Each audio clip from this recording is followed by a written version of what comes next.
নাকের হাড় বাঁকার জন্য কি করণীয় বা কখন অপারেশন করতে হয়। জটিল একটা সমস্যা হচ্ছে মাথা ব্যথা।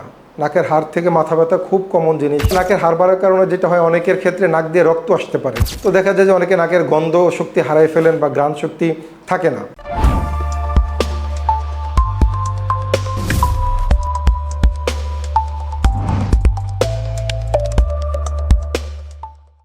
বিসমিল্লাহির রহমানির রহিম।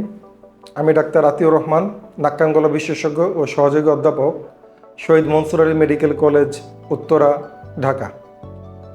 আজকে আমরা আলোচনা করব অনেকেরই সমস্যায় ভুগে থাকেন, একদম কমন একটা সমস্যা, সেটা হচ্ছে নাকের হাড় বাঁকা।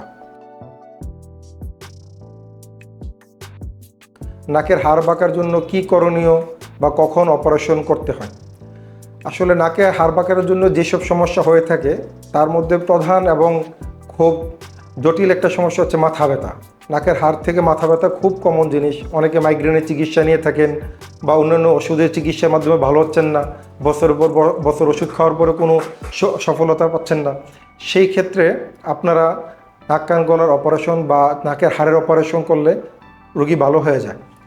2 নম্বর হচ্ছে নাক বন্ধ হওয়া, এক পাশে নাক বন্ধ থাকা অথবা এক পাশে 2 পাশে নাক বন্ধ বন্ধ থাকা, ঘন ঘন ঠান্ডা লাগা বা নাক দিয়ে সর্দি ঝরা, এই ধরনের সমস্যার কারণেও নাকের হাড় বাড়ার কারণে এই ধরনের সমস্যা হয়ে থাকে।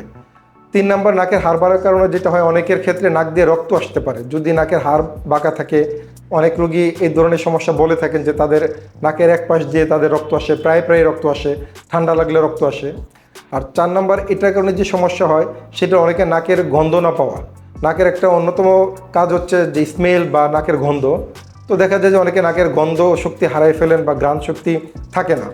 তো এই ধরনের সমস্যার সমাধান এবং নাক কান গলা বিষয়ে যদি আরও কিছু জানতে চান, আপনারা আমাদের পেজে বা আমাদের সাথে যোগাযোগ করতে পারেন।